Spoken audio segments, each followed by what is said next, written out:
مستقیم کے رستے پر چل کر گزارنا چاہتے ہیں تو غوث اعظم کی سیرت پر عمل کریں۔ غوث اعظم وہ ہیں کہ جنہوں نے اپنی زندگی میں کبھی جھوٹ نہیں بولا۔ مشہور واقعہ ابھی میں بیان نہیں کروں گا، آپ تمام احباب نے سنا۔ وہ غوث اعظم جو ماں کے پیٹ سے 17 سپارے حفظ کر کے آئے، وہ غوث اعظم جناب حضرت غوث اعظم رضی اللہ تعالیٰ عنہ کو جو اللہ نے اتنا بڑا علمی مقام عطا فرمایا تھا، ماں باپ کے ادب کی وجہ سے تھا۔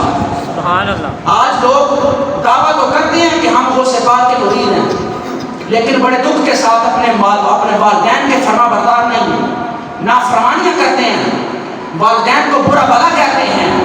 اور آج کل جو بڑے دکھ کے ساتھ کہنا پڑ رہا ہے کہ اولاد والدین کے مقام کو بھول گئی، حالانکہ خود قرآن کہتا ہے وَبِالْوَالِدَيْنِ إِحْسَانًا، اپنے والدین کے ساتھ حسن سلوک سے پیش آؤ، محبت سے پیش آؤ۔ تو اس کے باوجود بھی ہم دعویٰ کرتے ہیں کہ ہم غوث اعظم کے مرید ہیں۔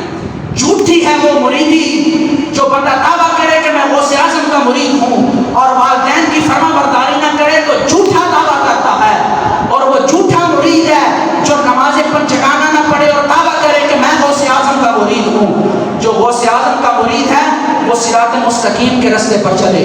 جو غوث اعظم کا مرید ہے وہ اولیاء اللہ کی صحبت میں بیٹھ کر اپنی زندگی کو سنوارے، اپنے پچھلے تمام گناہوں سے توبہ کرے۔ جو غوث اعظم کا مرید ہے وہ اللہ کی نازل کردہ قرآن سے محبت کرے۔ یہ قرآن ہی وہ واحد کلام برحق ہے جو غوث اعظم بغداد کے منبر پر بیٹھ کر پڑھتے تھے اور 70,000 کا مجمع بیٹھا ہوتا تھا، اور جب غوث ثقلین قرآن پڑھتے تھے تو لوگوں کی روحیں پرواز کر جایا کرتی تھیں۔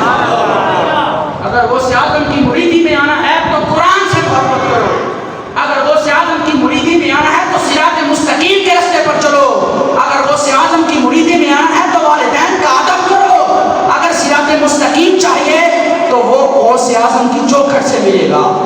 یہ اولیاء اللہ کا رستہ، یہ محبت والا رستہ ہے، اور یہی وہ رستہ ہے جو آپ کو اللہ اور اس کے رسول صلی اللہ علیہ وسلم کا قرب عطا فرمائے گا۔